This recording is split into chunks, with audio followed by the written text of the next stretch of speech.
जय श्री कल्की। ओम नमो भगवते वासुदेवाय। नोएडा में हिंसक आंदोलन ऑलरेडी जिसकी भविष्यवाणी आप लोगों को मैंने अप्रैल महीने की प्रेडिक्शन में दे दी थी। 60 डेज बहुत अलार्मिंग रहेंगे हमारे देश के लिए, विश्व के लिए। अप्रैल और मई के लिए जो भविष्यवाणी दी गई उसमें एक ऐसे आंदोलन का मैंने वर्णन किया था जो कि साधारण नहीं होगा, हिंसक होगा। और ठीक उसी प्रकार नोएडा में वो घटना घटी है।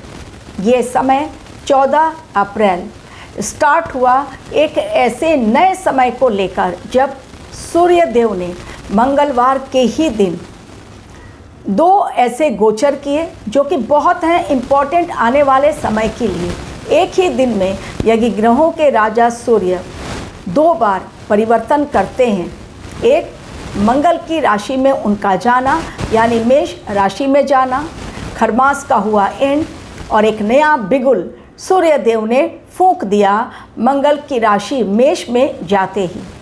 दूसरा केतु के नक्षत्र जो 27वें नक्षत्र में पहला नक्षत्र अश्विनी नक्षत्र में मंगल को ही वो पहुँचे और हिल गया सिंहासन, डोलेगा सिंहासन इस साल ये कहा गया था।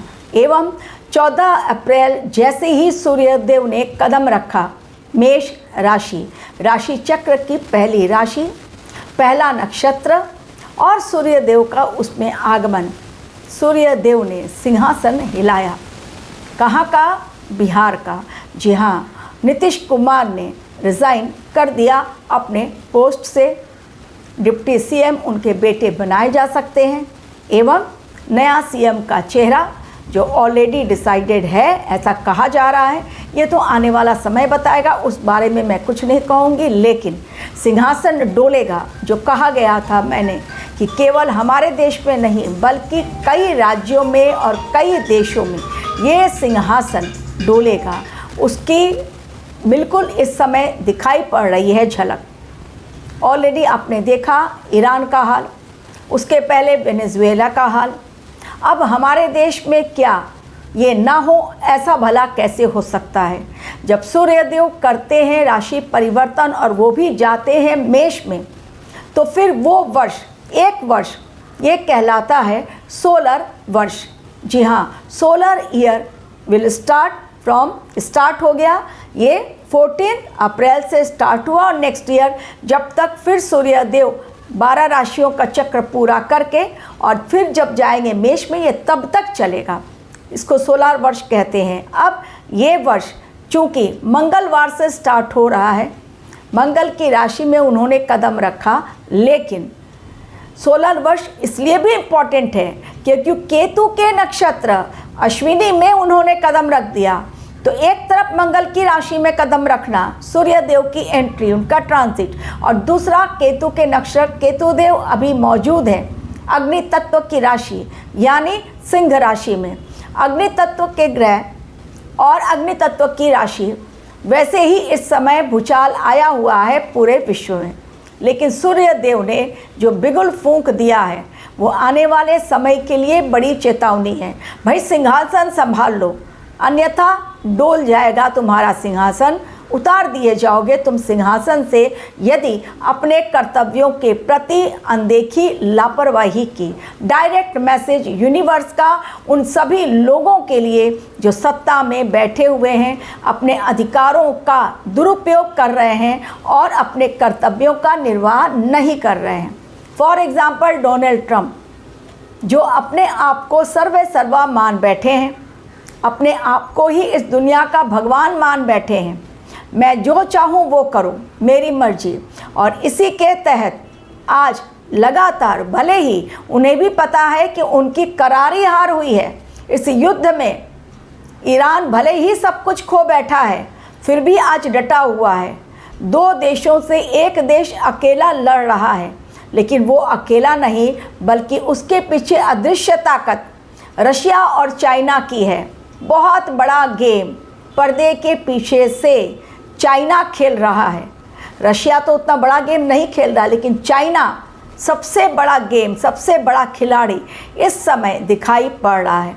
तो ये सोलर वर्ष आने वाले समय के लिए बहुत सारी कठिनाइयों को न केवल विश्व के लिए बल्कि हमारे देश के लिए भी दिखाई पड़ रहा है। इस सोलर ईयर में चेतावनी अग्नि परीक्षा हमारे देश के लिए बहुत बड़ी है। जूझना पड़ेगा, अगर इससे बाहर निकलना है अपनी अक्ल लगानी पड़ेगी। जबकि ये जो परिवर्तन हुआ और सोलर ईयर स्टार्ट हुआ, अब यही कुछ राशियों के लिए और कुछ लोगों के लिए भाग्योदय का समय है। कितनी अजीब बात। एक तरफ जहां मैं कह रही हूं कि चेतावनी बड़ी, अग्नि परीक्षा का समय, हमारे देश को रहना होगा सावधान। इसी समय के दौरान कुछ राशियां और कुछ लोग ऐसे होंगे जो न सिर्फ भाग्योदय होता हुआ देखेंगे बल्कि अपनी लाइफ में बेटर टाइम को वेलकम करेंगे। जी हाँ, ये समय कुछ ऐसा है। और ये समय स्पेशली अप्रैल का 20 से लेकर 30 अप्रैल तक मैंने आप लोगों से कहा है कि बहुत सेंसिटिव टाइम है। इसलिए सेंसिटिव टाइम है क्योंकि मीन राशि में शनि देव न्यायाधीश, ऊर्जा के कारक सूर्य देव, साहस, हिम्मत, युद्ध इसके कारक हैं मंगल देव, बैठे हुए हैं कहाँ पर? मीन राशि में। लेकिन सूर्य देव वहाँ से निकले और पहुँचे मेष की राशि में। अगेन मंगल और सूर्य फिर एक साथ इनडायरेक्टली, लेकिन डायरेक्टली सैटर्न और मार्स एक साथ आमने सामने हैं मीन राशि में। तो 20 से 30 तारीख विस्फोटक होगी, काफ़ी बड़ा मैटर निकलेगा। 20 से 30 अप्रैल ऑलरेडी मैंने प्रेडिक्शन दे दिया आप लोगों को कि सीज़ फायर ख़त्म हो रहा है 21 अप्रैल और उसके पश्चात सीज़ फायर टूटने के पूरे आसार दिखाई पड़ रहे हैं। हालांकि ईरान, अमेरिका चाहता है कि ये शांति वार्ता आगे बढ़े और युद्ध विराम हो जाए, लेकिन इजराइल नहीं चाहता है। कारण इजराइल को अभी लेबनान में और अधिक हमले करने हैं। तो ये ग्रहों की चाल आने वाले समय के लिए दे रही है बहुत बड़ा संकेत। समुद्री युद्ध होना निश्चित है, तेल संकट, खाद्यान्न सामग्री का संकट, एक्सपोर्ट इंपोर्ट में प्रॉब्लम, जल संकट, बिजली संकट, ये सारे संकट एक साथ दिखाई पड़ रहे हैं। एवं अगर इंटरनेट पर वहाँ पर हमला हुआ, केबल वायर अगर डैमेज हुए जो होते हुए दिखाई पड़ रहे हैं, तो फिर ब्लैकआउट की पूरी संभावनाएं भी हैं। इंटरनेट ठप होगा, इसकी भी संभावना दिखाई पड़ रही है। कारण नेपच्यून है सैटर्न के साथ मीन राशि में। तो जल के कारण बड़ी आपदा, चाहे वो किसी भी रूप में हो, लेकिन जल इस समय त्राहिमाम मचाएगा और लोगों को समझ नहीं आएगा कि वास्तव में इससे निकलने का रास्ता क्या है। यही होता है ग्रहों का चक्रव्यूह, जिसमें इंसान फंसकर रह जाता है। लेकिन यही संकट काल बहुतों के लिए एक ऐसा शुभ समय बनेगा जिसमें उन्होंने अपने लिए वो खुद फील करेंगे कि बहुत बड़ी सफलता हासिल कर ली।